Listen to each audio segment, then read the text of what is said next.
చాలామంది స్కిన్ వైట్నింగ్కి కొన్ని సోప్స్ వాడుతూ ఉంటారు. అందులో గ్లూటాథాన్ బేస్డ్ సోప్స్. అవి నిజంగా పనిచేస్తాయా? ఈ సోప్స్తో నిజంగా తెలుపు వస్తుందా?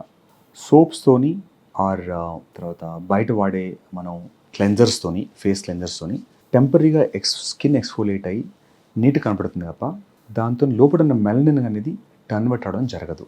సోప్స్ అనేది మనం కాంప్లిమెంటరీగా ఆల్రెడీ ఎగ్జిస్టింగ్ ట్రీట్మెంట్తో పాటు అంటే ఓవరాల్గా మనం ఏదైనా మెడిసిన్స్ తీసుకొని మనం యాంటీ ఆక్సిడెంట్స్, కొన్ని మన గ్లూటాథాన్ బేస్డ్ ట్రీట్మెంట్స్, తర్వాత కొన్ని రకాల పీల్స్, కొన్ని లేజర్స్ చేసినతో పాటు దాంతోపాటు మనం ఈ సోప్స్ వాడినప్పుడు కాంప్లిమెంటరీ లాగా వర్క్ చేస్తే తప్ప ఒట్టి సోప్స్ వాడటం వల్ల స్కిన్ వైట్నింగ్ అనేది జరగదు.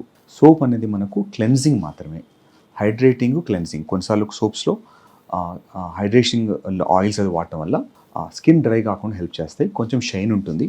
క్లెన్జింగ్ అనేది ఎఫెక్టివ్గా ఉంటుంది. స్కిన్ లోపల వాటర్ని కంప్లీట్ తీసేయకుండా కొంత హెల్ప్ చేస్తాయి కాబట్టి కొద్దిగా హైడ్రేట్ ఉంటుంది. ఓన్లీ సోప్స్తోని గ్లో అనేది ఎక్స్పెక్ట్ చేయడం తప్పు. దాంతోపాటు మీరు కాంప్లిమెంటరీ ట్రీట్మెంట్స్ తీసుకుంటే ఓవరాల్గా మీరు తీసుకునే ఫుడ్లో కనుక high fruit rich, vitamin rich foods తీసుకుంటే దాంతోపాటు మీకు ఈ సోప్స్ పనిచేస్తాయి తప్ప సోప్స్ ఎలోన్ అనేది ఓన్లీ స్కిన్ వైట్నింగ్కి వర్క్ చేయవు.